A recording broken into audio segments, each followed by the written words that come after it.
Hey, Jim. Hey, Manny.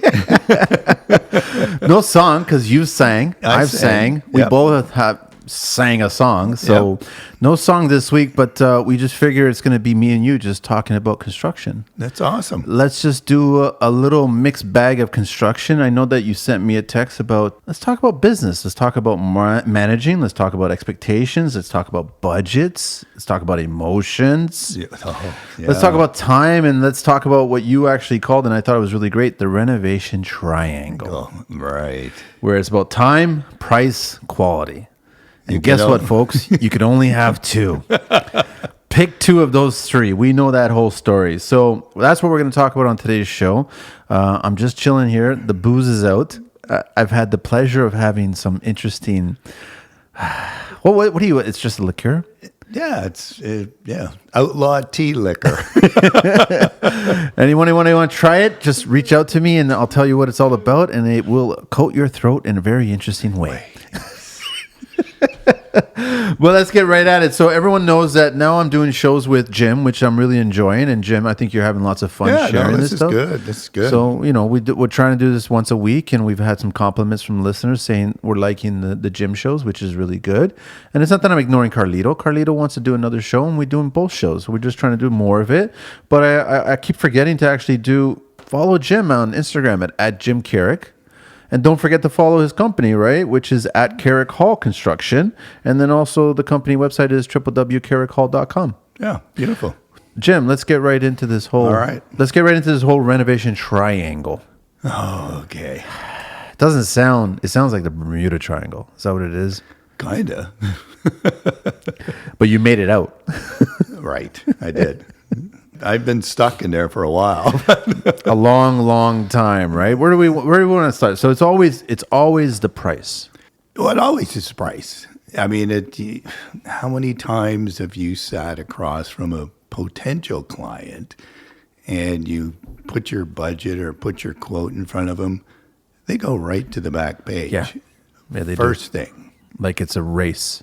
Been doing this so long now, I just stop them before they do it. I go, wait a second. You're going to look at that. You're going to fall off your chair. And I have to put you back in your chair. And then we're going to talk about how we got to that number. I think we should do that first. This is my thought on the whole thing. Once they see that number, their mind is made up. It's just ingrained in their thoughts. Yeah. But they don't consider the time and effort it took you to get to that number. Never. You didn't pick I shouldn't that say number. never. Some people actually do. But they don't look at like all that time and effort that you took to actually price it out. You spoke to all your sub-trades. You looked at the drawings over and over. On average, Jim, when you're looking at a new build or even just a complete full gut remodel, how much time is given up? So, you know what? I mean, let's just look at, I'll just say $1 million. $1 million rental. $1 million rental, build, or whatever. By the time we get to the client with their budget, you know what? We probably got 40, 50 hours in. I believe it. Sporadic, right? You're doing 2 or 3 hours here, then you're talking to your trades and you're going, hey, come on, drop it a little bit so we can get the job. I mean, there's all that. Then you got to study the drawings, make sure you don't miss anything, right? And, but yeah, I mean, you hear some guys say that, oh, I charge for my estimates. Good luck. Nobody's ever going to pay for one. There's lots of guys that have said that you should be charging for your estimates, right? I would love to. But don't we charge for our estimates indirectly by getting the job, and then we start doing the work, and it's factored into our numbers? I guess, if you want to. Technically speaking, it is. Yeah. Yeah, I know. I know a lot of guys have said, you should be charging for it. So what are you going to charge? You're going to charge a certain percentage. You're going to charge $1,000, and all of a sudden they go, if you give me the job, I will discount that $1,000 off to the job. Right. But does that really get you the job? Not always. Why do you? I know that we spoke with one of your clients earlier on, and he had a lot of positive things to say about why he chose you, and there is that number one comfort factor. So it's like I get the price thing, but all of a sudden, shouldn't the clients be understanding that I'm going to be in bed with these people, technically speaking? I should really get along with an individual that I want destroying my house and then rebuilding it. That's the first thing I say to them. Look, I'm with you 6 months, 12 months, whatever it's going to take to do your job. You're going to end up hating me somewhere along the line. Emotions. And I figure it's after the 3 or 4 month, you're in there, and then things change. You just gave me an idea. I think for my next client, I'm going to change their ringtone to Aerosmith Sweet Emotion. So when they call me, no, it's just so emotional, man. Like, it's just how it is, right? Well, they're all gung-ho at the beginning. Right? Yeah. Oh, yeah. And especially if they're going to live in the place, which I would never do a job now. I did in my younger days. I do it because I do anything to get a job. Now I wouldn't. But when I did do it, you show up at 7:30. There they are. Oh, good morning. And you have your little coffee and your donuts and this and that. Would you like some breakfast? Would you like some breakfast? Right. That goes for about the first month and a half, and then it's all over. Right. I know. How can you stay upbeat as a homeowner when you come home to dust? You wake up in the dust. You go to put on your clothes and they're all covered in dust. Like there's a film of dust everywhere. You're going to lose your mind. So But you try to educate your clients. You really are a fortune teller because you've gone down this road. They haven't. They've only heard about it from other friends that have gone through it. But hearing about it and going through it, two different things. Right. And I've always said when I, went to these home shows and talked to everybody, I said, look, and you need to understand the reality of what's going to happen to you. You can always sit there and say, oh, Jim, we love you. This is great. This is going to be great. But you're not going to love me in a while. You're going to hate me. And these are the reasons why. I mean, once we're finished, most of the time you'll love me again. But, getting there, you just listen to what I'm telling you. I've renovated my own home and I drove myself crazy. And so I know what I'm talking about. I've watched people go through it. It's just a reality check you're trying to give them before they fall into it. Because I think if you know what's coming, you'll be able to deal with it better. Sure, it's not going to be great. You're still going to be pissy, but at least you said, you know what, he told me. So I can, just let me deal with it. I can work with it, right? But why don't the clients want to listen to you? Are they just trying to help, but they don't realize that they're... Why wouldn't you listen to the professional? We always listen to other professionals, other professions, when they speak to us about something to do. That's nothing to do with us. Doctors, your lawyers and your accountants, everybody else. We listen to them. We don't tell them what to do. I do joke with my doctor when I go there. I go, listen, I went onto the Google and I came across, I go, this is what I think it is. But he just looks at me and I'm like, yeah, I know that look, because that's the look that I give my clients. Right. No, for sure. For sure. I don't know why they don't. It's, I would say maybe 40% would actually listen to you. That little, huh? That's what I think, yeah. I remember you telling me a few weeks back, you were saying to me, and I totally resonated with me, where you were saying that 95% of the jobs go well. Yep. It's just that 5%. But I guess it's kind of like rubbernecking. Everybody just wants to see the car crash. So only people talk about the bad part of this industry. Right. But they keep forgetting that 95% of the jobs go really well. Really well. Go smooth. Clients are understanding. You kept them in the loop. You've given them a great product. Everything was deliverable. Everything stayed on budget or whatever. Everybody was aware. But everybody just harps on that 5%. It's like the saying goes, right? You can do 100 jobs that are great and do one shitty job, it will kill you. And it could put you out of business. Could put you out of business, for sure. So time, money, and emotion, man, does not mix. It doesn't. They have to understand that. But as much as you try to educate them in the beginning, are they listening, or are they kind of glazed over, deer in the headlight, kind of, yeah, we get it. But in the back of our head, we're still seeing that number with all those zeros in it. I mean, they're listening, but they're not taking it all in. I mean, it's the number. The numbers are, right now, their mind is just, looking at that, oh my God, that's going to cost. How are we going to do this? They're not really listening to the stuff they should listen to, like, hey, this is what's going to happen. And even if you, just take the budget, they're looking at the tile budget and they go, well, geez, you got $8 a square foot here. Yeah, that's what you can spend. Or $10, whatever we got. So if you do spend $25 a square foot, you do understand that there's a difference between the 8 and the 25. It's not magic money. It's not magic. It's simple math. Yeah. Right? But a lot of them can't get They can't put it together. Right? they just can't. Recently I had a client share my name and contact information to somebody else. And all of a sudden I got looped into an email, and I said, listen, I could talk right now if you guys want to talk. So I got called in right now, Zoom call right away, have a look at this house. We're considering this house, and the house is going for 1.7, and we're looking to do a rear addition, 15 feet. We want to do the main floor and the second floor. We want to fully gut the whole house, and we want to spend $300,000. So I said, it's never going to happen. I haven't looked at the drawings. Based on what you've just told me, you're looking at a house that's probably 1,000 square feet per floor, and you want to add an additional 15 feet of it on the back.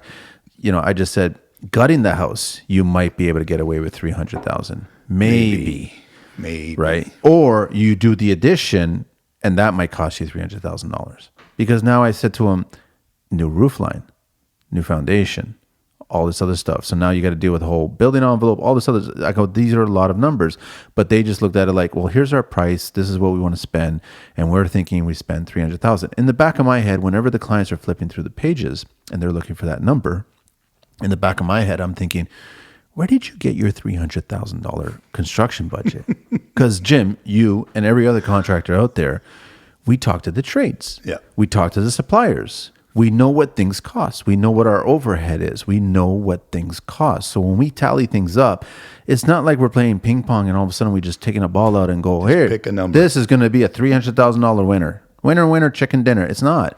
The number is what it is. This is what it costs. You can't get away from that. I mean, everything I've told clients before, I said, look, if you're getting 3 prices, 4 prices, everything should be within 10, 15% of each other. It should. It should be.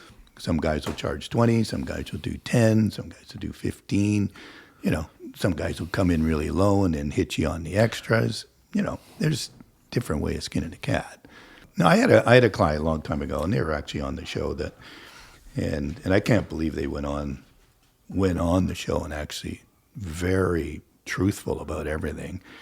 So anyways, we priced out this job, and same thing. They said, well, we can do this for $300,000. We ended up getting the drawings and everything else, and I came in at $560. Next guy was $580, and another guy was at $630. So we ended up getting the job because we were the lower guy. And I didn't know this at the time. So the producer took the couple away and started talking to him on camera. She just said to him, are you all ready to do this and you're ready to go? And they said, no, we're both like scared shitless because we were told we could do it for $300,000. By whom? And that's what she asked. She goes, by who? She goes, I don't know. We just had a contractor come in and just look at the house. But what did you ask him? Just said, what would it cost to renovate the house? Well, renovate what?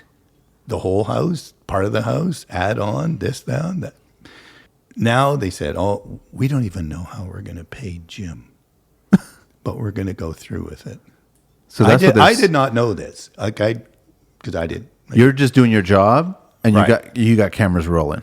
Cameras are rolling, but that's how this thing was set up. I didn't always know what the producer was talking to the client about, right? Okay. So, anyways, we obviously we got the job finished, but it didn't end well.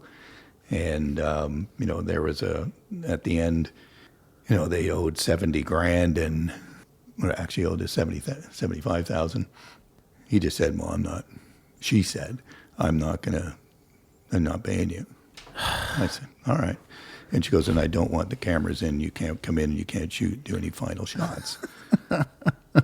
So I go, so I look at Neil and I tell Neil, I go, dude, like, I don't know what we're going to do. Like, we're just a small outfit.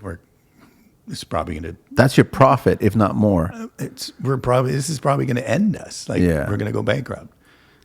So he obviously got all upset, and I'm upset. So finally, I phoned the owner, and I said to him, I said, look, you got to cough this up, man. Like, and he goes, well, but if I pay you, my wife will never talk to me again.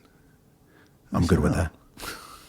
So, anyways, I said, look, okay, I'm not going to say his name, but I'm just going to say, look, this is what I'm going to do. Number one, Neil and I are going to walk up and down the street here and tell every neighbor what you're like, and you haven't paid your contractor. You're moved into this beautiful house. It's great. It's finished. It's everything you wanted. And I said, then I'm going to lien your house. Well, what does that mean? You're going to lien your house, my house. I said, well, if you go to get a mortgage, you can't. If you go to get this, you can't. You go to sell your house, you can't. Oh, okay. He says, I'll pay you. Meet me downtown.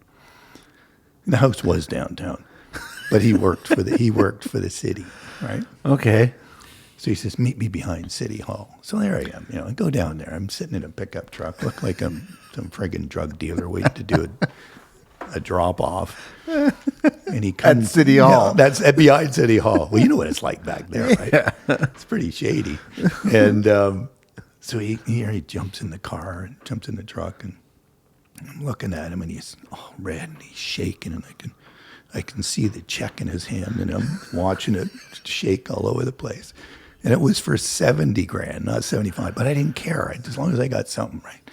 And as he hands it to me, he goes, she's going to divorce me once she finds it out. So I reach over, grab the check out of his hand. I said, dude, this is the best money you've ever spent. Oh, man. So you know what? And we got it. And the craziest thing about this whole thing, a year later, I'm sitting down with a client, new potential client, and she asked for references and everything else, gave her references. And I'm sitting at one end, and they're sitting at the other end, and they go, okay, Jim, I got your references here. They look great. And I said, oh, okay, thanks. And she goes, but I have another reference from a good friend of ours. And I go, oh, who's that? And she mentions their name.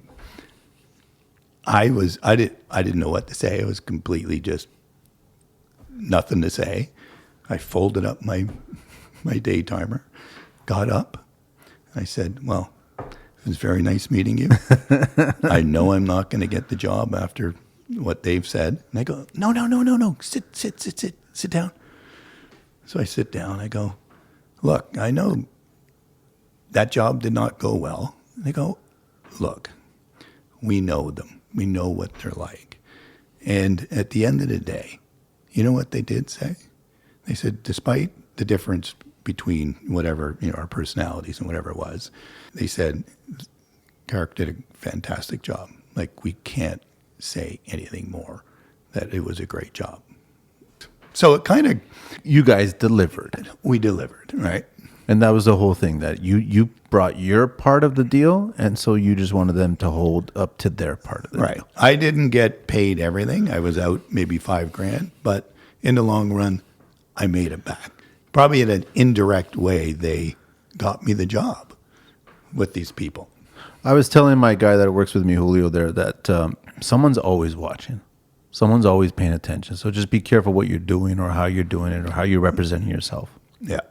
Because you were surprised that this client that you thought you'd never hear from again actually endorsed you to get another job. Right. You never know. So people are talking about time, price, and quality, and they always go to price, but they want that quality in the back of their head. Then it takes time. And it takes time. That's the thing. They don't understand that. And I'm not even going to get into the whole TV world thing like that. It's just not like moving a bus and all of a sudden this is done. It's done. It doesn't work that way. Right. Renovations takes months, takes years, depends on how you schedule everything, depends on who you work with, depends on who you bring to the table, depends on if husband and wife are on the same page, because they may not be. I've had that situation where you're building two different homes on the same lot. And I would say that's probably 75% of the time. A lot of the couples out there. Yeah. They want one thing to be their way, but they have to give and take. You have to commit to certain things that are going to go through the whole house, right? No, for sure. For sure. They have to be on the same page. Or and that just makes it more difficult. For you. Yeah. Or for us, right? And then how do you feel about... I know how you feel about this. How do you feel about when the clients come back at you and you've submitted your whole proposal, they signed off on it, it's all great, you've got all your numbers in there, and then they go, listen, Jim, I know these are your prices for this, but we've got a guy who can take care of that. Wondering if you could just let him take care of that and kind of work it into the scheduling. How do you feel about that? Other than it being a can of worms. It's not great. I mean, every situation is different. I mean, I would say I would never do it, but I'm doing it right now. I think we've all done it. Right. And we continue doing it. Yeah. Now, if they said, okay, we got a guy that is going to do our plumbing, and I ask, is he a plumber? No, he's a computer operator. Well, then, no. Sorry, it's not going to work. Yeah.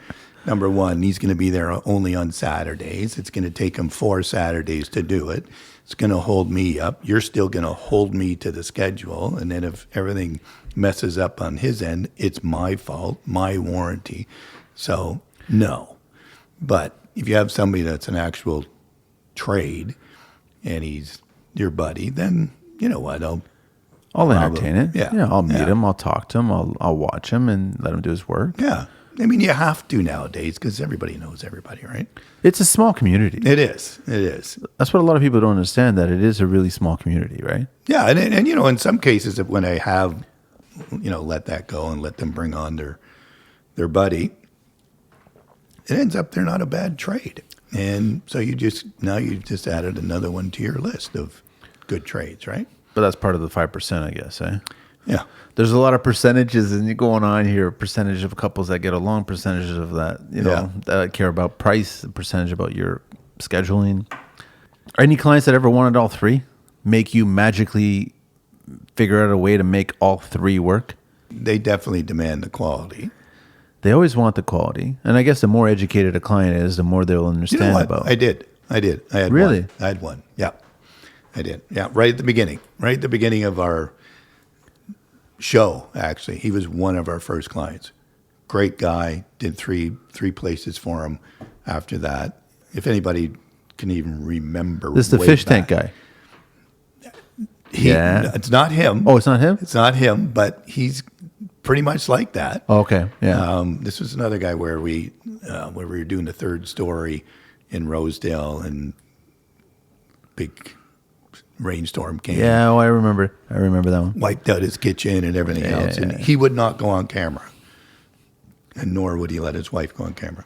And but he came in, everything's hanging out, pot lights hanging out of the ceiling, everything else. And he just, cameras went off and he goes, okay, Jim, what are you going to do about this? I said, well, we'll fix it. It'll be better than what it was. He goes, great. I'm going to work. And that was the end. Never said a word again. But before, when I signed the contract, he goes, look, I don't know anything about what you do. Just like you don't know anything about what I do. He says, just tell me how much and when it's going to be done. That's all I want to know. And we'll get along just fine. That was the way he was right through everything. And you're being honest with them. Yeah. Versus a lot of contractors, I guess, want to tell them how much based on what they think they want to pay, and then how long it's going to take based on what they want to achieve it for the client. But they don't factor in exactly it takes longer than that. Right. So just tell them the truth. It will take 5 months. It will take a year.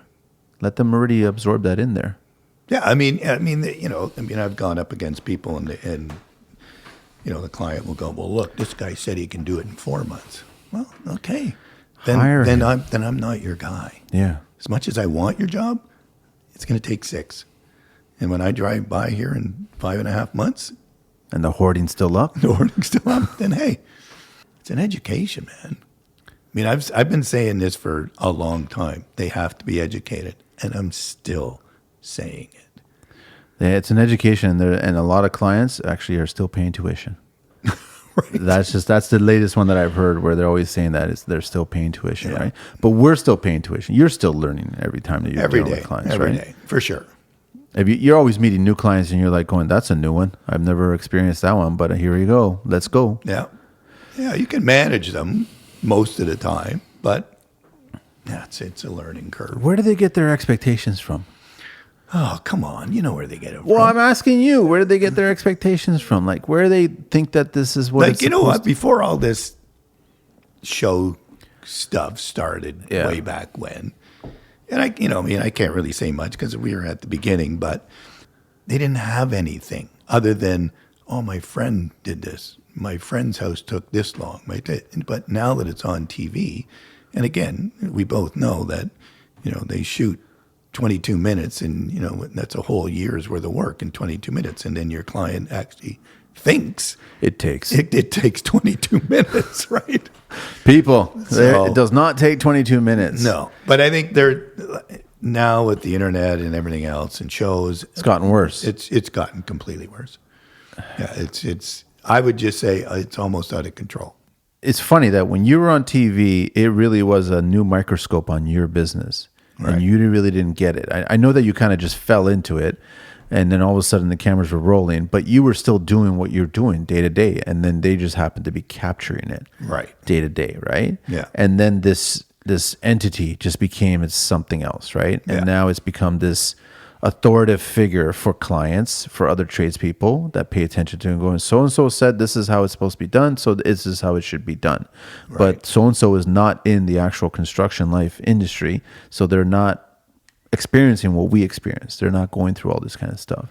I got to ask you, Jim, because we've had this conversation before. What kind of show would you want to see out there?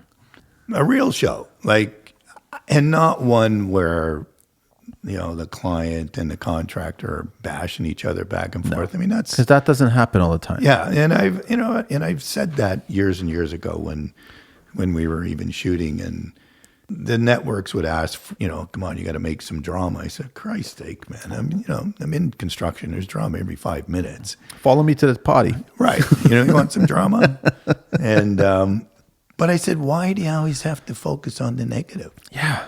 The rubbernecking, the car crash. Right? I mean, most people are happy when it's done. Most people are happy through it.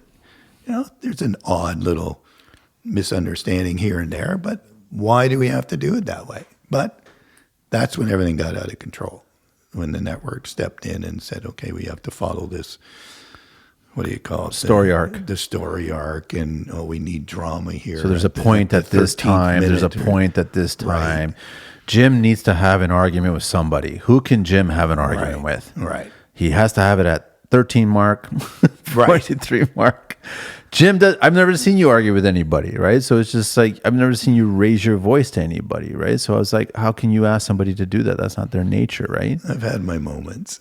So you know what? If you do it all the time, nobody listens to you. True. And if you do it maybe once in a while, then they go, oh, shit, he's pissed today. Yeah. Yeah. And that's exactly how it should be, right? Yeah. Back to the clients now. Time, price, and quality, man. Don't you get... I love it when the job is done and you get to walk through it and you see all the craftsmanship. And I'm sure that you do the same thing where you picture the framing. You picture all that beginning process. By the time everything was running really smooth and you already anticipated how things were going to unfold, and the reason that we moved this here and we did that here and we prepared for this is because of how this finished room looks like now. Right. And that's a solid feeling that you're delivering what you promised them based on these drawings. You are still a builder that delivered someone else's idea on a paper or on a computer, and you've made it reality now for a home, a family, a couple to enjoy. It's the greatest feeling, man. That's your objective. I mean, it is. It's awesome. And I think, if you're a builder and you do have a good vision, it just makes it so much easier too.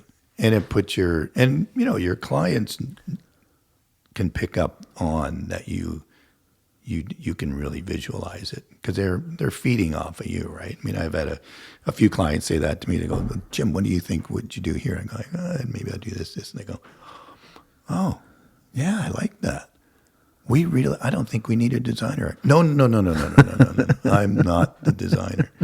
You still need a designer. Because your shoulders can't take that. Exactly. Yeah. I can't drink that much wine. And you'll never pay me $200 an hour. That's a whole other world. It's a great world, but it's a whole other world. But they do like that. They like going to all... I've seen them do that to all the trades. Yeah. Tile person comes in, plumber comes in. They're like, what do you think of this? What do you think of this? What do you think of this? These are all questions that are supposed to be answered by the designer. But where's the designer? The designer's not on site. And if they do show up on site, they're showing up with open toe, steel toe. Which I never understood. Yeah, I never understood that. But I mean, God bless them. That's amazing that they can do that and get away with it. None of our guys ever told the designer that walked in with 4-inch heels on to get off the job. None of them? No. It's funny, yeah? Keep her here, Jim. How are these guys running their businesses today? Are they more about the show? I find that a lot of guys they're designing their business just to get attracted to other people. Like, You mentioned that last week when we were talking. you know what I mean? And yeah. But Does anybody want to be a contractor anymore? they want to be a cool contractor and they want to be like, the famous contractor. Do you not consider yourself a cool contractor? I'm sure lots of people consider you a cool contractor. I don't know if I'm cool. I'm just, I like to do what I do. I like what I do. So all these younger guys are all looking to be the cool contractor out there. I think it is cool to be a contractor. It is, for right? sure. Years and years and years ago, I think we were, probably looked at as bottom feeders. All right. And Blue and you know collar. what? And I'll say one thing that the whole TV thing has done actually for our industry. I mean, there's a lot of negative. It's negative that it's done, but there is some positive too. It's kind of uplifted us to, you know what? They're not bad people being a contractor. Just because they swing a hammer, they got to be pretty intelligent. And I mean, you look at most millionaires, or if you want to call them whatever, most successful guy, they do very well. And I would like, again, to anybody that's younger listening to us now that doesn't want to go to university, just says, but you're good with your hands, get in the trades, man. Yeah. Like 100%. You'll be making 6 digits in no time. Yeah. Now, and I do find that a lot of the young guys want the money right away, but don't want to put the time in. But to the experience is also worth a lot. Exactly. I mean, and you have to start down here. Yeah. And work your way up. And yeah, it's going to take you probably, 4 or 5 years, get your apprenticeship done, everything else. And then, journeyman. Then I always, I say to these guys, look, get a few years under your belt, get 10 years under your belt. And if you want to go on your own, then start looking to go on your own. Because then you have enough knowledge of how a building goes up. You don't have to be great at it, but as long as you know how it works, and you will be a successful, contractor, builder. Now, I had nothing, you were talking about business. I had no business experience. No. I just dove into this and A lot of guys in this industry don't have business experience. A lot of guys A do. lot of guys just dive right in. Yeah. And I've said that over and over, that they're great craftspeople. Yeah. They know how to do construction. They're a whiz on the tools, but their paperwork sucks. And they don't understand that that's just as valuable as your skill set on the site. Yeah. And I was that guy. Yeah. I was that guy when I started. And still remember my accountant saying to me, he says, okay, Jim, look, it's time now. You got to pay to play. And I go, well, what does that mean?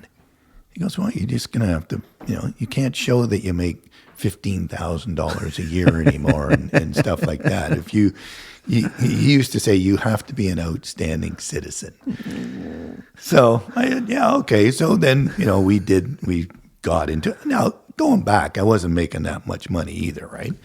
Once I got on track and knew how to actually pay myself, take off all the source deductions and everything else, I actually did better.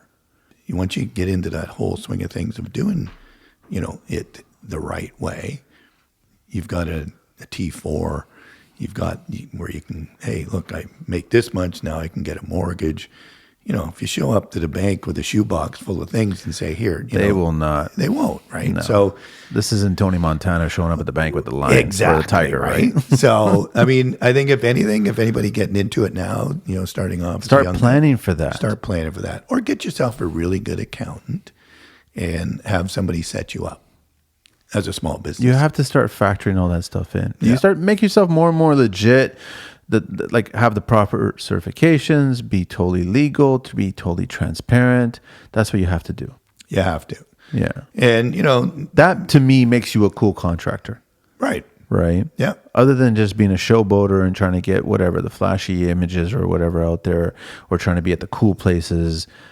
I think if you run a really smart ship and you got trades that want to work with you and respect you, that's a cool contractor. For sure. And, dealing, it's getting tougher too, right? You got to deal with the Ministry of Labor and all that kind of stuff. So you may as well not be, like me when I started out, there really wasn't rules. There wasn't any rules. It was the Wild West, right? Yeah. But now, you got the Workman's Comp, you got Ministry of Labor. You may as well get on board with it all now.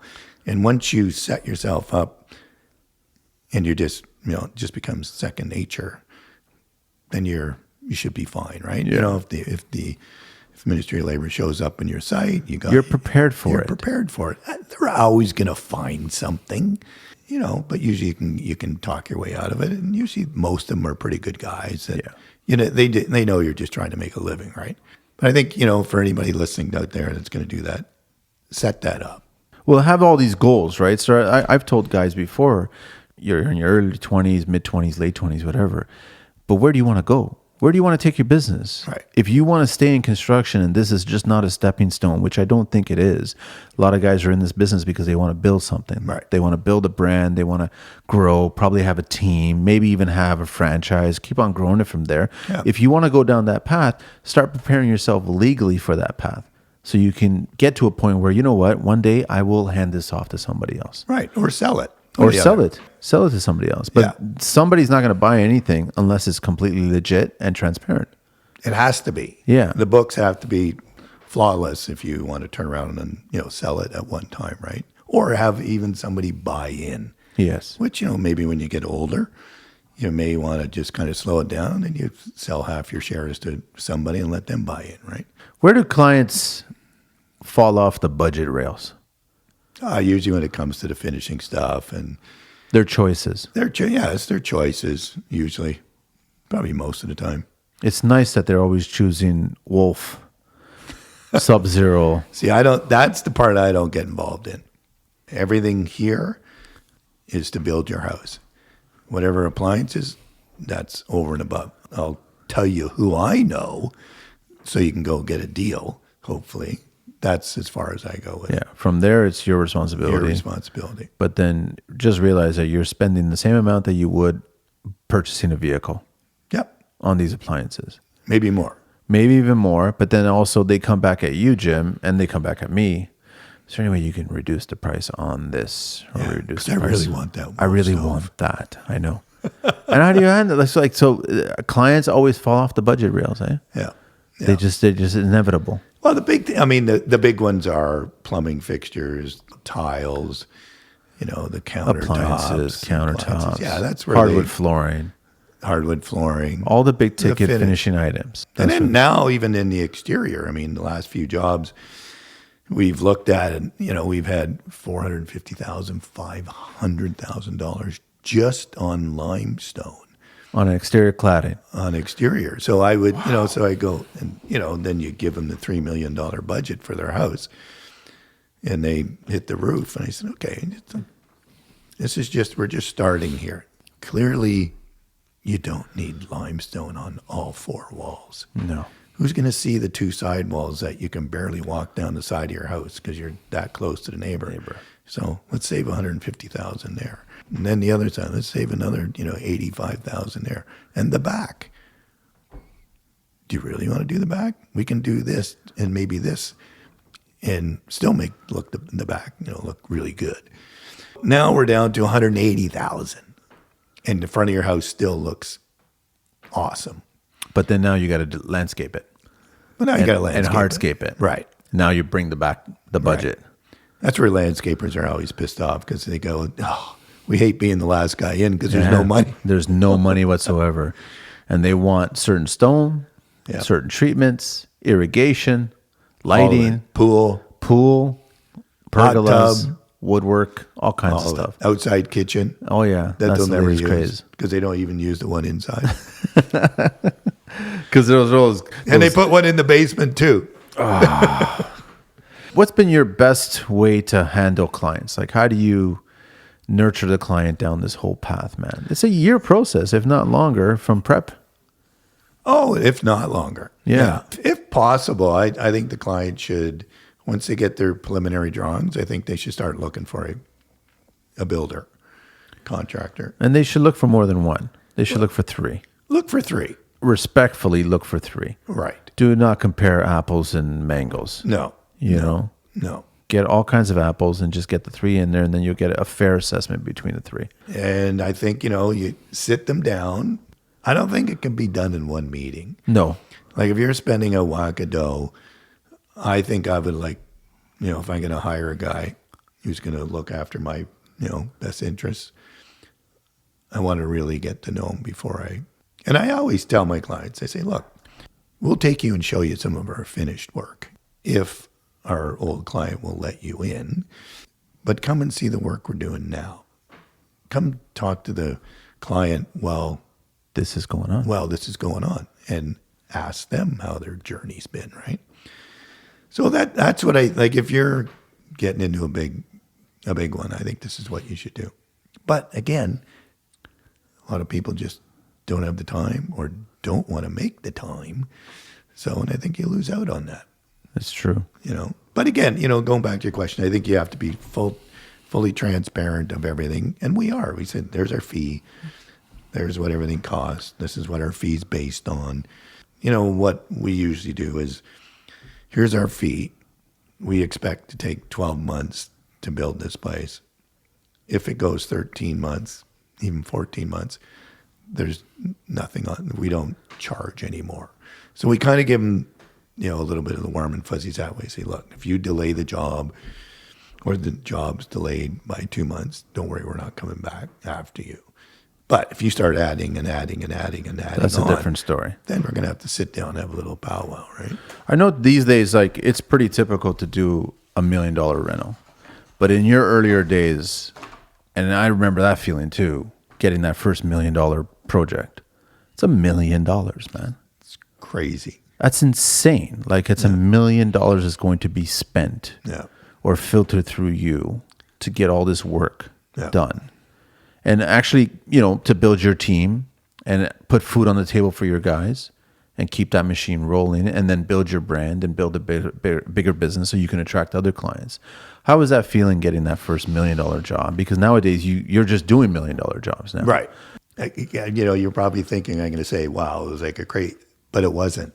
It was just another job. It was just another job, but you have to remember my first big job was 20 grand.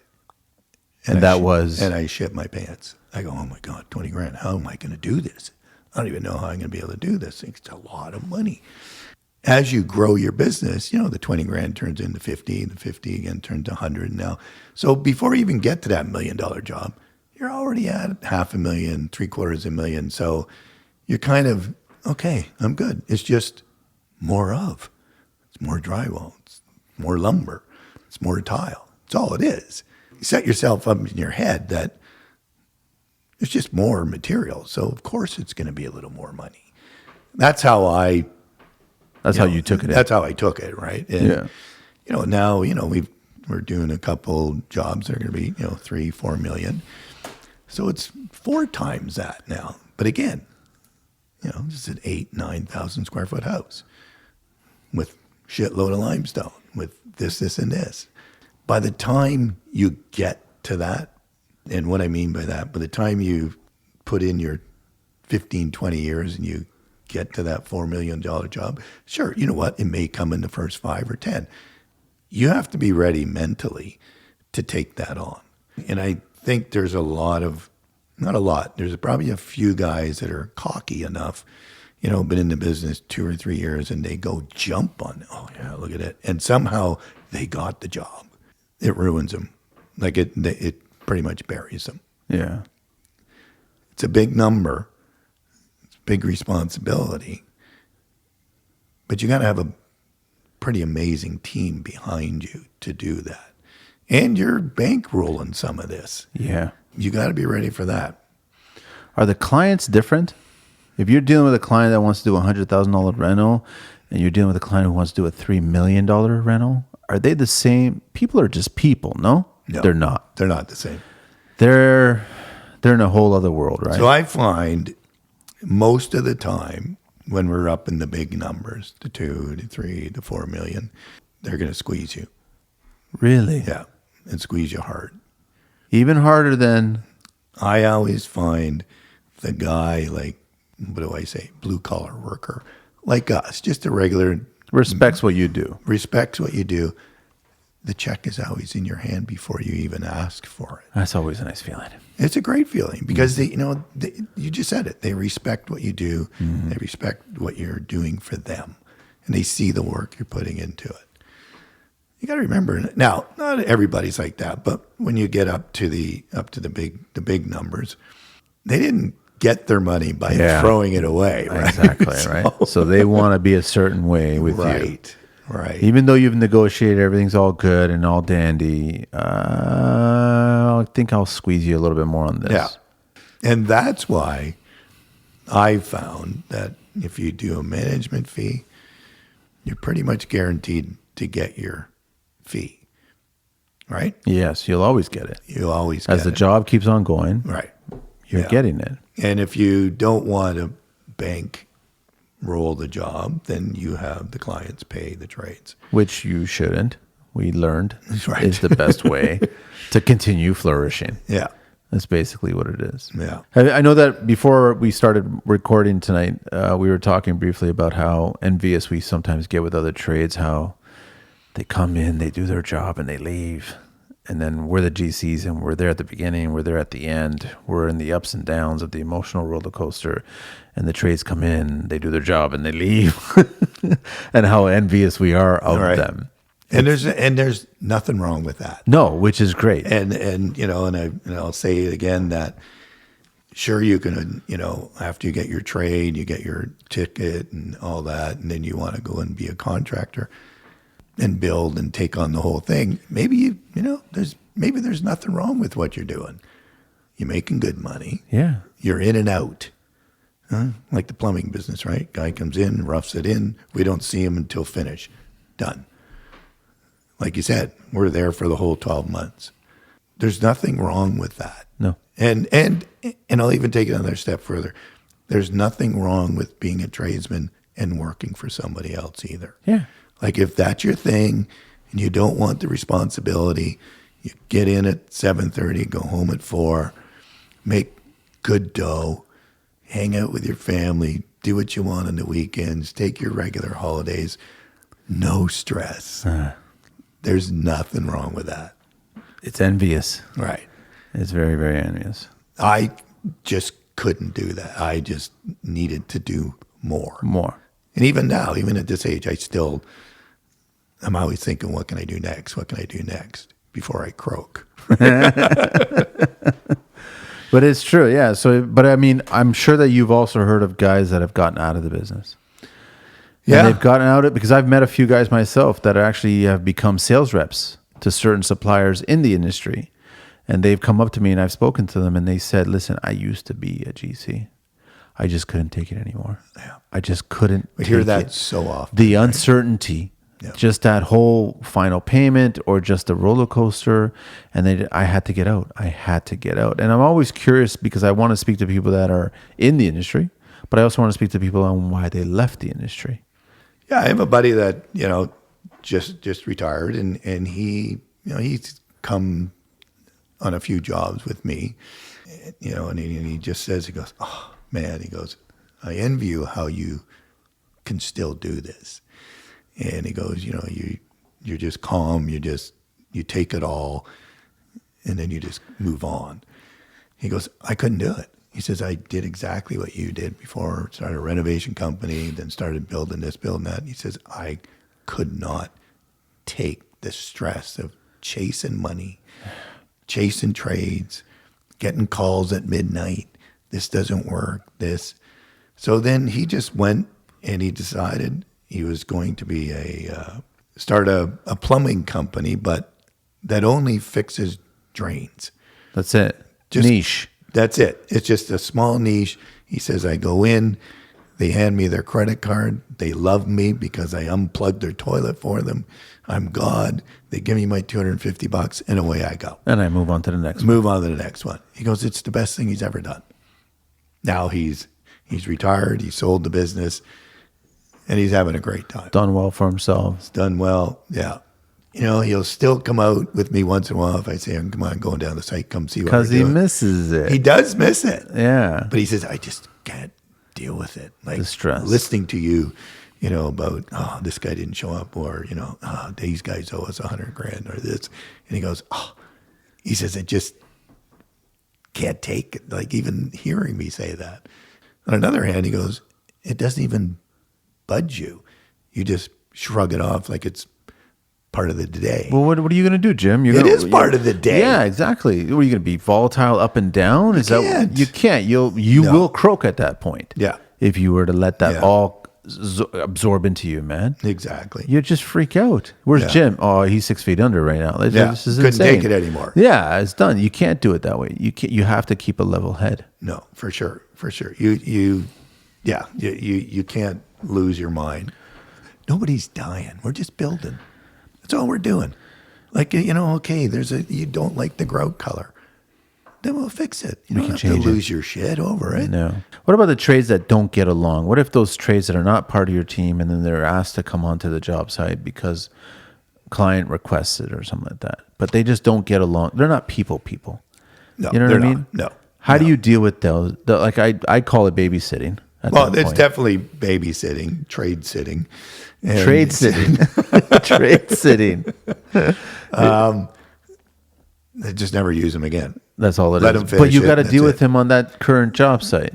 And what if his work keeps on rearing its head because it wasn't done correctly? Well, definitely then they don't come back. But more so from, where they just don't get along, right? I mean, there's a certain way things go. We want the heating guy, then we want the plumber, then we want the electrician, right?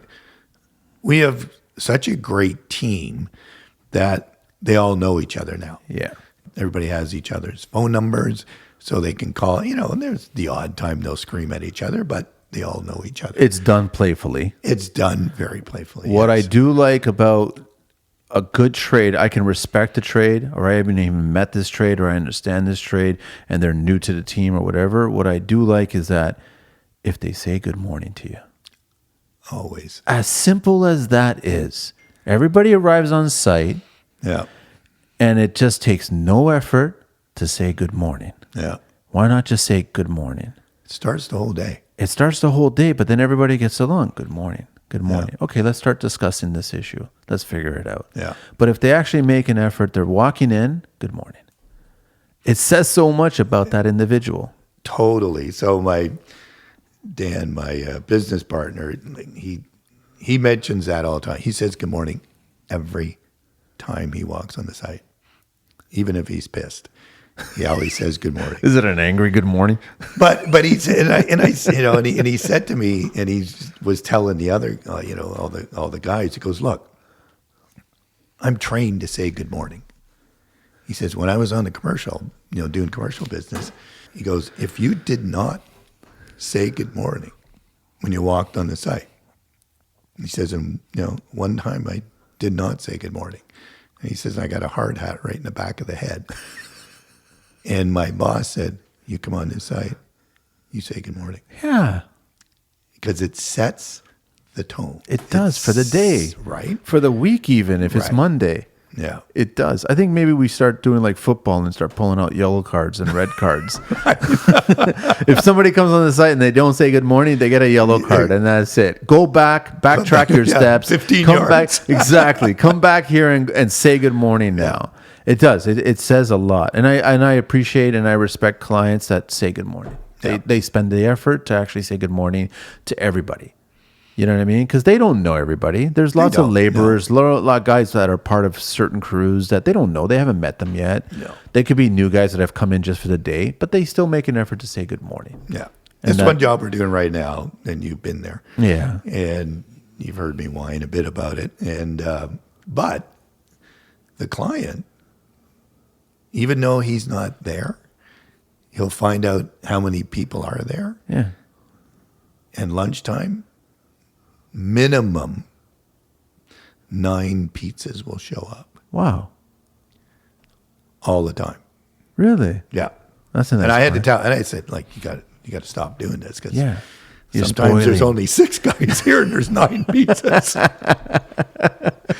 So No, but that's a nice gesture, man. and he coffee, like he'll Sets the tone. sets it all, right? It It just shows that, okay, he appreciates the work.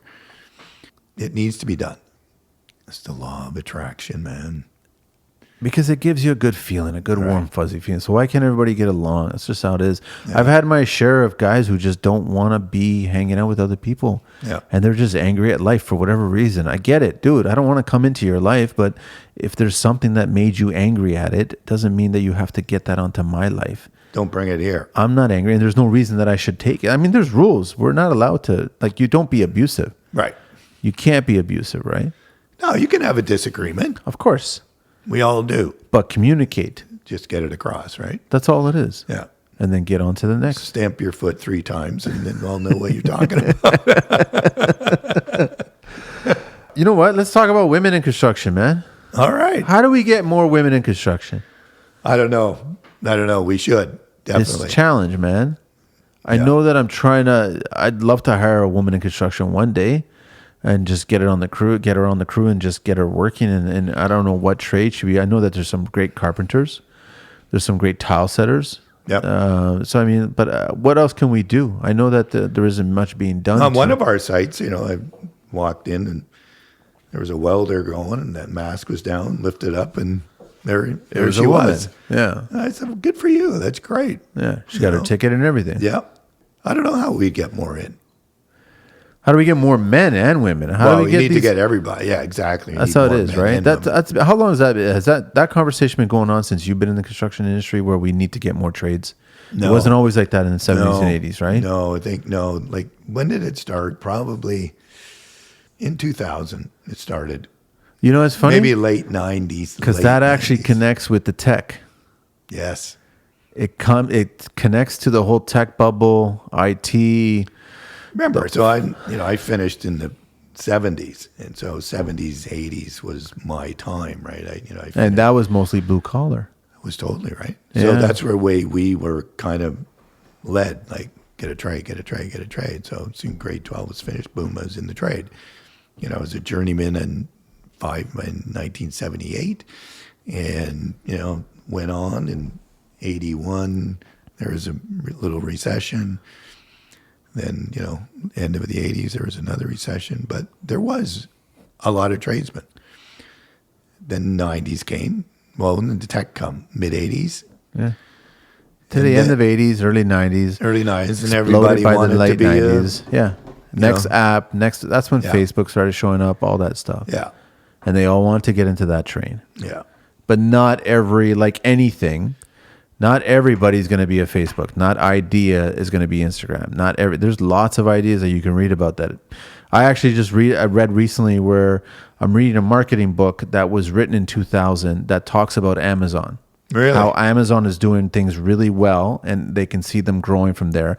But what I didn't realize that in the same time they're talking about Amazon, there was a dozen other book related online purchasing sites that came up. Really? They're all gone. So not everybody's going to have that Amazon or the Facebook, all heyday. that stuff, right? So it's just, and it's the same thing with construction. And back to the blue collar, lots of successful guys out of construction, like lots of successful. And they basically have exchanged that blue collar for literally a $400 Canali blue collar shirt. Right. You know what I'm saying? Right. So it's like you can make a lot of money in this industry. You just Yeah. have to you really got to plan it. Well, you got to plan it, but you got to be willing to work at it too. Yeah, right? you still have to pay your dues. Yeah, you got to maybe work 6 days a week for the first few years to get. First you got to get your brand. You got to get known, and then you can start to go from there, and then you grow your business. And you're right. I mean, they're like I said before, these guys make good dough. They're successful. Like there's nothing wrong with I don't know. You got to set a goal, right? I mean, I remember I spoke a few years ago down at City Hall, and there's a bunch of young entrepreneurs, and one of them said, he goes, "So what's your goal? What did you like? How do you focus? What's your Like, what do you go after? I said, honestly? I said, I wanted a Porsche. The guy goes, you serious? I go, totally. I said, so that's what I focused on. And the only way I could get that is I'd have to work hard. And I said, you know what? The worst thing that could happen, if I do get it, if I can't afford it, then I'd sell it. But once I reach that, then I know there's more, right? You got to, as a young contractor, because you are an entrepreneur, basically. Yes, and you are. If you want to, build your business, there's all kinds of things you can look at and how you can in how you run your business. But I think a lot of people get discouraged when they don't reach their goal, because we all, let's face it, we have these unreachable goals. Personally, I don't think we'll ever reach our goal, but don't look at it that way. There's a gain and there's a gap. The gap is on your way to getting your goal. Turn around and look out the rear view window and say, holy shit, I've gained that much from where I started. Sure, the goal's in front of me, but have a look at the gain. And that's what keeps you moving. Just watch the gain, As you're moving along, turn around, look. Oh, you know what? I think it's the turning around. They forget to turn around. I did the same. And realize, wait a minute. Yeah. I've already gone this far, man. Look back, 2 years ago, I only did $100,000 worth of work. Now I'm doing $800,000. That's a huge gain. That's huge. Just turn and start heading forward. Look back again. You'll be at 900. Yep. Then you don't lose your dream. Right? And also embrace the failures too, because we've all know that you're going to learn far more. When you fail. You're going to learn really well when you fail. I can tell you right now, if you do not fail, you will never succeed. You will never succeed. You will not be successful. That's just a fact. It's a total fact. You will feel like shit. Yep. You will be scared shitless about how you are going to make this rent, this mortgage payment, this whatever it is. You will figure it out. You figure it out. And before you realize it, that a year will go by and you will look back at what you were like a year ago. Yep. And what has changed for the better in 1 year. Yep. So you got a great point, Jim, where don't ever forget about the gain. Look back. You got to look back. It's important. That's what I say. You always got to look in the rear view. Yeah. A lot of people say, oh, don't look back at the past. You learn. You learn a lot from the past. Yeah. And that's what's going to teach you for the future. Definitely. And have, just like you said, be fearful. Have fear, for sure. You're going to learn from that fear. Yeah. And just keep plugging away, right? You'll get there. And then once you get there, you'll know. Even though your goal's way up there, but maybe you're just going to go, you know what, I'm really happy here. Yeah. It's a good spot. I'm content. Then you're successful. The road and travel. don't ever measure success by money. No. You can't. I said to a few younger guys, I said, look, if I can offer you any advice, I said, don't chase the buck. If you keep doing what you're doing, the buck will come. Yeah. Be happy. Just keep following your goal. Work hard. The buck will come. If you chase the buck, I don't think you'll be successful. Because that's not a strong enough goal. No. It is to maybe some, but I don't think it's to most. Money fixes money problems. That's it. Doesn't fix health problems. Doesn't fix anything else. No. And I'm sure that if you ask any well-to-do, successful, older person, you can't buy time back. No. You'll never be able to buy time back. So if you want to keep on wasting your time chasing the buck, before you know it, you're gonna look back. But the buck will come. Yeah. And that's, I believe in it. I'm gonna be perfectly honest here. I was a millionaire, and then I wasn't, and now I'm working towards again to be. So I made it, and then I lost it, and now I'm still going for it again. Why not? Yeah. And I've learned a lot along the way. The biggest thing I've learned is not the money. The money didn't make me happy, but now it's coming. The happiness is coming. You know what? I'm usually a pretty happy guy. and I don't let a whole lot drag me down. Because if nobody's dying or nobody's died, then what's the big deal? Let's just move on. Something got messed up. Huh, all right. We can fix it. We can fix it. Wrong material showed up. Right. Exactly. Something damaged on site. It can all be fixed. Can all be fixed. There's lots of magicians on the construction Sure site. there is. Yeah. Right? So we can all figure out how to fix this problem. 100%. Then the client will be happy. The family will be Well, happy. I don't know if a client will ever be happy. The 95% of the clientele will be happy. Yeah. Is what it is, man. Yeah. No, I agree with you, man. Totally agree. Like I think in the last few years I've learned a lot, experienced a lot, had my losses, getting my gains now. And you're right. I haven't been focusing on chasing the buck, and yet the buck has been coming after me. Yeah. And I'm like, this is really interesting. I've been looking at things differently now. And also, I think I could say the same about the certain tradespeople I've been attracting that want to work with me now. I think I've been getting a far better crop of guys. Right. Maybe that's the aura that you kind of throw out there. And now guys look at you, you know what? I want to be around this guy. I want to work with this guy. I want to see how he runs his business so he can learn. Because you know what? You're serious about what you do. You love what you do, but you have fun doing it. Yeah. And then once you can build your team and be able to have fun while you're doing your job, even though, sometimes it's a stressful job, but hey, that's your gain, man. Yeah. And then the rest just follows. Yeah. Right? I know that you've built your own home. How many times have you built your own home? You've been the GC of your own property. Not many? I don't know. 5, 6, 7, I don't know, 8, maybe 10. I haven't done it yet. I'm curious because I've always thought in the back of my head when I'm having client meetings, I'm like going, what is it really like to build your own home? You know what? You should do it Yeah? because you'll drive yourself nuts. Really? Yeah. I know Why? exactly. Now, I understand what the client goes through. Yeah, Because different appreciation for what they went through. Exactly. Because you built your own. Right. Like I'm what- my own worst client. Really? Yeah. Because you expect, what do Yeah. you expect?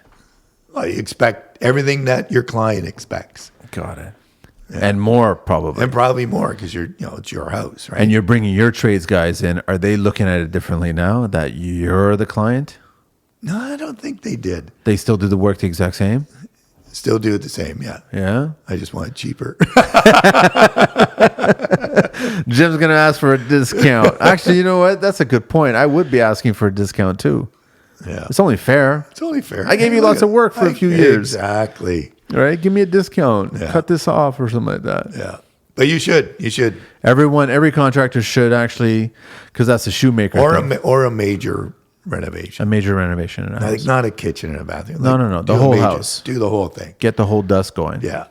That would be interesting. One day I'd be curious because I've had people reach out to me going, I'd be curious to see what you can come up with, Manny. And I was like, I don't know. I think I'd be like, you're right. I think I'd be my own worst Yeah. enemy. Well, you're finished. I like detail. I've done my places. I like the detail. I like a lot of detail in a house. So that's where I drive myself a little crazy. Mm-hmm. But the guys, our guys have been with us so long. Darren knows what I like and knows how I want it done. But that goes not just in my own personal, it goes through every job. And that's the difference between the younger carpenters or tradesmen and then the older guys. Now, some of the older guys are old crotchety and rickety and, always pissed off. I'm looking miserable. forward to being that guy. Yeah. And then there's the other guys that are, in their 50s, but they're craftsmen. Yes. And they let you know it. Yeah. Right. And you can watch even how when you bring a young kid on, we got this young kid now, he's only 25, and I watch how, Darren handles him. Darren's 55. So he's taught just like I was, old school. And you get yelled at, you get smacked. You're not going to smack anybody now, but back in the day they did. But once the kid gets it and he listens, you can see the improvement in the kid just over a few months. They absorb it. Just absorb it. Just watch. Anticipate the next move. That's what we always had to do. Like, okay, he's going to want snips next. And you're standing there like this, and you just read. It's just like, in a doctor's doing surgery. Yeah, Scalpel. But I also love doing that around the other way. I love having the younger guys, okay, you take the lead, here, you take care of it. Yeah. And then they reach for something, you're already there handing it to them. Yeah. And they're like, I've been here. I've been man. there. I already That's right. know. Yeah. It's a little bit of a sign of respect, but I respect tradespeople that are problem solvers Yeah. instead of problem makers. You know what I mean? Like, why not just... That's not my problem. It's his problem. It's all our problem. It's all a problem. We're all a get it team. It's the house is being built by the team. Yeah. Why don't we all just work together and work together for this goal, man? But it's hard to get that team. It is. It's hard to find them. You got to turf a few new ones. You got personalities that you got to clash with, and you got to get it with. But I find, and you probably know this too. But no, maybe not, because most of my guys are a lot younger, man. I could be their dad, right, for a lot of these guys, man. Yeah. It's not that I am. I've never met their moms, right? It's just like they're a young crop of guys. But our guys are middle age. Yeah, that's what you were telling me the other time, right? Yeah. Except for one guy, he's younger. Yeah. The new guy that just got started, right? Yeah. And then that brings up the next point. Like, what's going to happen now? Your whole crew. 10 years, that's it. Yeah. Maybe even earlier. Like, I would say the next 5 to 10. Is going to be a dramatic turning point. Oh, man. You're going to have to bring a new crop of guys in, and you're going to have to either filter through them. Yeah. Or you got to start training them now. But they got to want to do it. Yeah, they got to love it. Right. But don't you find that a lot of these younger guys want to have their own brand, their own ship, their own... You know what I mean, right? They don't want to be a cog in the machine. Right. They want to be the machine. Right. Which I get it. I understand it. But not everybody's going to want that. No. But I also like meeting guys that probably see the potential in learning what they can from you. And then you take pride in them moving forward, and then they build something. You know what? That's totally that's respectful. The best. Right. That's the best. When, I put time in, or the guys have put time in with this kid, and, he's gone through his apprenticeship, and he ends up getting his journeyman papers. It's great. We have one guy that we did years and years ago, Elton, and he came to us as a young carpenter and wanted to be a carpenter. So he stayed with us for a while, and then he left because he just couldn't stand the drive, and his wife was having a baby and everything else. So he's out in the Burlington, Oakville area now, and we're still in touch. And he says, thanks for everything. It's now I actually spoke to him about a month ago, and I said, did you write your ticket yet? And he goes, no, I didn't. I go, dude, come on. It's been like 3-4 years now. Just get it done. Just get it done. Yeah. Saying it's nice to see somebody flourish, right, that you've pretty much taught. Yeah. And, he's gone through. You had some influence in his direction. Right. Right. Which is a great feeling. That's great. Yeah. It's amazing. And, I think if I ever stop doing this, that's what I think I'd really like to do that. It's like just mentor people and Start a school. Start with something, right? 'Cause, I don't know. I think, just you and I sitting here and shooting the shit for an hour and a half. I mean, there's a lot. There's a lot more, right? We could probably sit here for days, right? Keep the wine going. Right. But I mean, here, if you got, a couple of young guys that just want to sit in one time and just pick your brain, that would be great. Yeah. That's what we should do. We should plan on trying to do some sort of like a round table. You mentioned it before. Right. And get the young, the old, the middle, you know what I mean? And get pieces, like different guys from different trades. Yeah. Different segments of the industry. And let's just honestly have a no ego conversation. Right. Bring your questions. How do we make this industry better for us all? Yeah. And bring lots of questions, man. And don't be afraid to ask any questions, man. It'll just be like an open mic, right? Yeah. No, I think that would be amazing to do that. Great. So we'll work on planning on doing something like that. for sure. But I think a lot of young guys want to have the opportunity to ask these questions to people that have gone through these experiences. Yeah. So that they can get a better assessment on how to handle it, because you will come across this, man. It's going to come across it. Yeah. If you're in this industry for good, you're going to come across good, bad, and ugly clients. You're going to come across good, bad, and ugly trades. Yep. You're going to get those up and downs on the job site. You're going to deal with all the safety, the MOLs. You're going to deal with WSIB. You're going to deal with all that stuff. Yeah. It will come knocking at your door. So why not better prepare yourself for it? Yeah, exactly. Just be prepared. Just like we talked last week with Rob, Yeah. the lawyer. I mean, we're all going to be there. He was right. I've been there a few times, but everybody's gonna be there. You will, like he said, at least once. At least once. At least once you should experience this, and Yeah. I 100% agree with him. You Yeah. should. You should not hide from it. You should. No. It's not going to be the most pleasant experience ever, It's going to be very costly. and it's going to educate you, 100%. and you will come out a better contractor, Yeah. a much better contractor, I think. Yeah, and your contracts will even be that much better. Tighter. Again.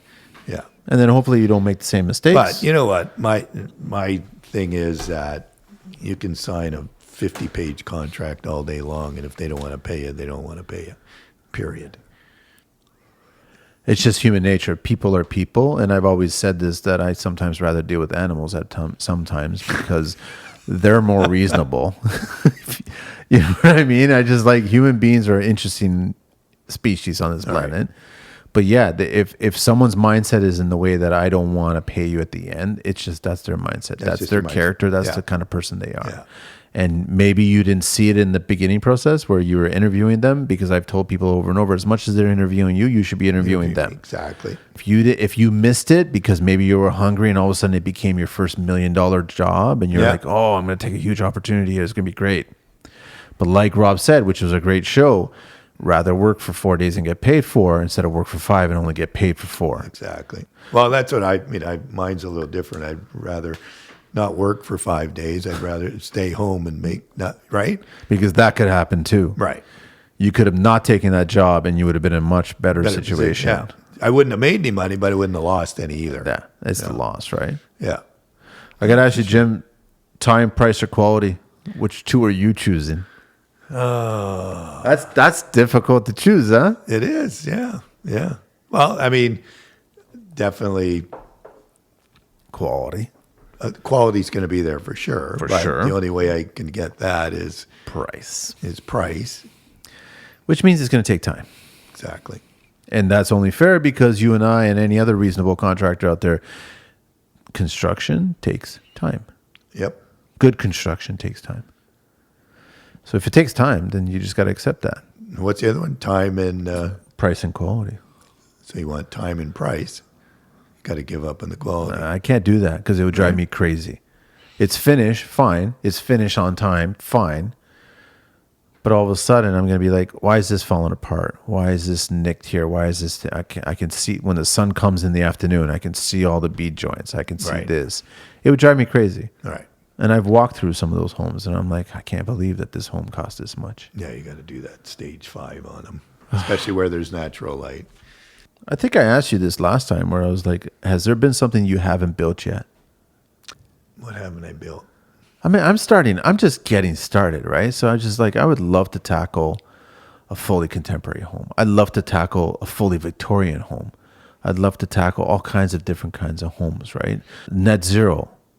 I'd love to Done tackle. net zero. You've done net Pretty zero. much everything we do now is net zero. Yeah. Yeah, net zero ready. And that's, going back, then that's where sometimes will be more money because that's just how we're doing it. You have right? to do certain Yeah. things. Yeah. Yeah, it takes it a longer. And that's part of the apples and apples, explaining Yeah. to the client why your price is slightly higher than the other prices. Yeah. And when I did my first net zero ready with the Owens Corning, I was kind of skeptical about this whole thing. Why is that?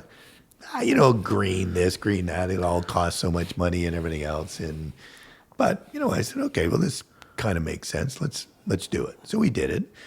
And I can tell you, I was in that house for 14 months. In the first 14 months, my gas bill was only $1,100. For the 14 months. Yeah. Some people's With a pool. monthly gas. pool. That's with a pool. Right. Some people's monthly bills Yeah. are $1,400. Crazy. That's how energy efficient this place And was. that's how it. Because originally it was like 3,800 square feet plus 2,000 in the basement, so almost like 5,600. It was originally designed with 2 furnaces. So with the Net Zero Ready, we cut it down to 1 furnace, did our zoned system with the dampers, ran the trunk line up into the attic, and then it's brilliant. And it works really well. Yeah. I Yeah. know. That's Gone. why Rob, our client, He loved it. he loved it, and he's still going crazy about it. So that's the way we do. You only can really do that to a house up to about 42 or 4,300 Yeah, I square feet. thought After around that, 4,000 square feet, you start playing a different ball game. yeah, you're going to have to put 2 in, Yeah. 2 furnaces in, 2 systems. I don't know if I ever want a house with 2 furnaces in it. I don't even know do you ever want a house that big? That's what I mean. I don't need a house Right. that big. That's a different world. But so you've built, like, what haven't you built yet? Like, I know that. A full modern. Well, no, Full I shouldn't say modern? that. No, you've done that. I just did one. Yeah. What haven't you All built? steel house. The bone? Kind of like the bone, yeah. Yeah, but the problem with the bone is that it's contradictory to green and building envelope Right, because the thermal bridging is insane. right. That's the one thing that they overlook, which I never understood. And I know that I've looked at the bone structure, and I'd like to speak to them one day about it. But I mean, that's how condos downtown in Toronto are built. So, yeah. Those structural points are going straight out to all those balconies, which is basically bridging. Right. So how are you keeping this place like building envelope sealed? You're not. You're not. I bet you the house that I did Net Zero Ready is far more energy efficient than that. Of course it is. And yet it looks like a contemporary brick limestone house on the outside. The one thing that Bone does have is that their walls and their floors are true plumb and level. They're bang on perfect. That's the beauty of steel. It is, but also talk to any tradesperson, any mechanical tradesperson, Hate it. and they can't stand it Right. because the electrical changes completely. Every wire's got to be, Yeah. Got to have the grommet in. Everything. Everything. Yeah. which is a nightmare. So it's just a more time consuming, so it's more cost. Everything. So is it really a better way to build? I don't know. Well, what do you think of the ICF then? I do like ICF. I wanna try one day. You've done it. Have you done it? Done half. Yeah. Like we've done the basement. I Okay. actually did my own house with it. I know Will Gunnell. He lives by it. Most of his homes are Are that ICF. way, He's yeah. second and first story. They're all ICF.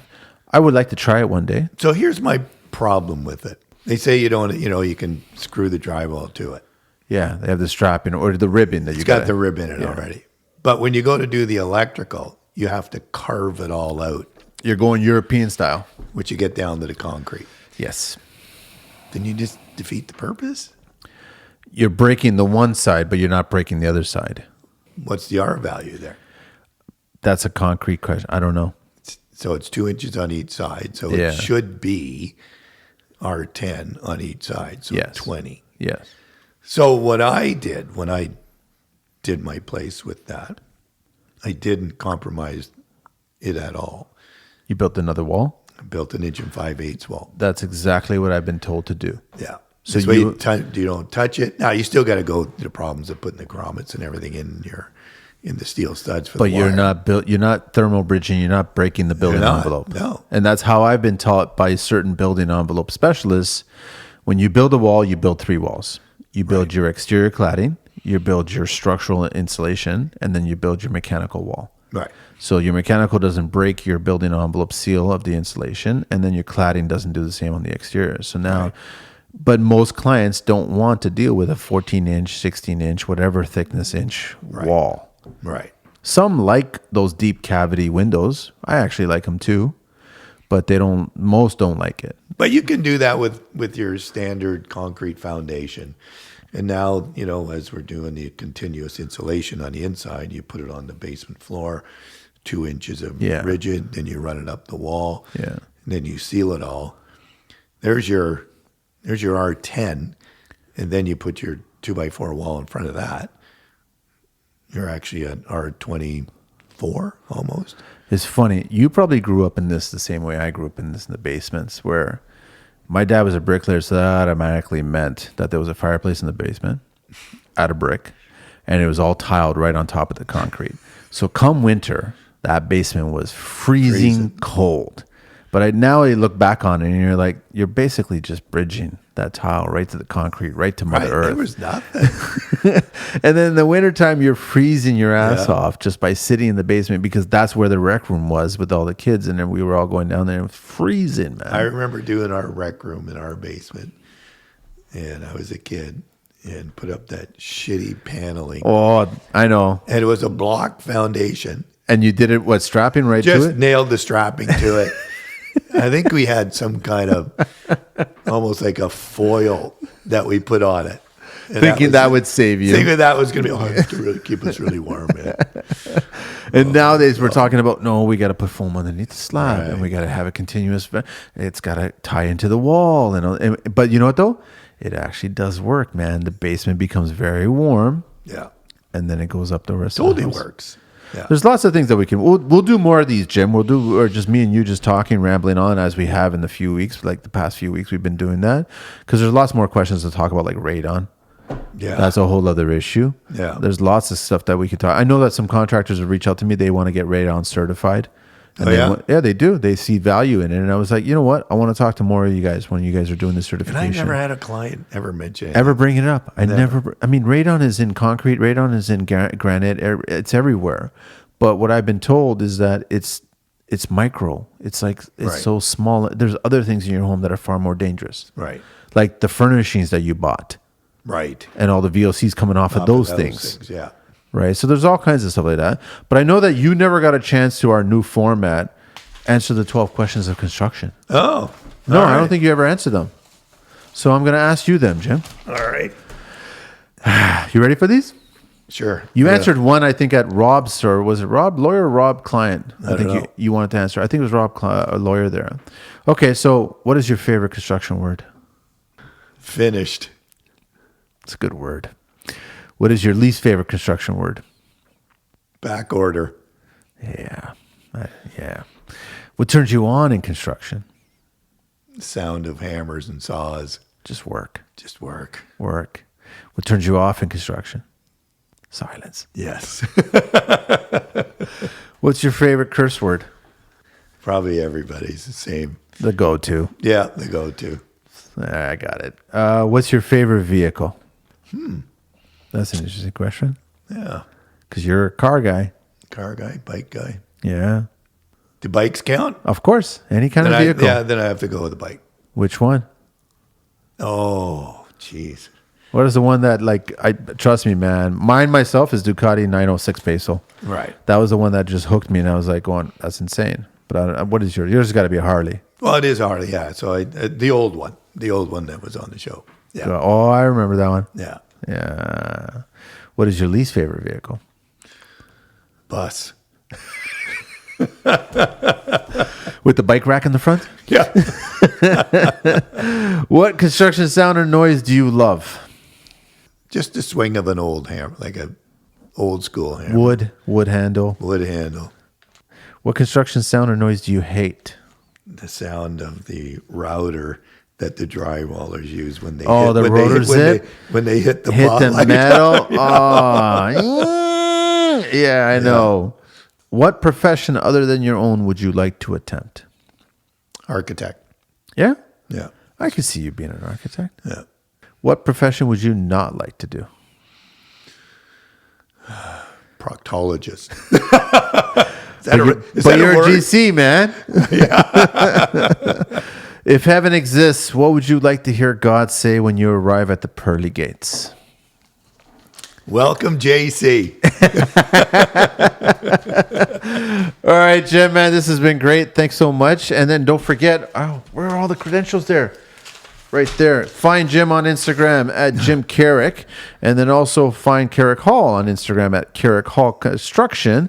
And then also find Carrick Hall on the web at www.carrickhall.com. Right. We're gonna do more of these, man. We got lots Yeah, more that's to good. talk. That's We're gonna good. meet. We're gonna bring in some of your guys, your Yeah. trades guys. We're gonna talk to them about being the older guys and what is gonna happen 5-6 years from now. Yeah. We'll get We're- Dan in, my Yeah. business partner. We're going to talk to some architects. We're going to talk to some designers. We're going to probably bring in some more clientele, Yeah. get their viewpoints, get some more conversations going about the things that you guys want to talk about but are afraid to talk about because you don't feel it's comfortable to talk about these things with these people, right? So But the guys, the listeners should be, send in some Requests. Stuff that, requests that yeah, they want to hear. well, who do we want to talk speak about. to? Or what Yeah. try to figure out, right? Or even some questions, and maybe we can answer some Yeah, questions for yeah, them. that would be great. So send them out to me, send them out to Jim so you can get them when he does look at IG every once a month, once a year, whatever it is.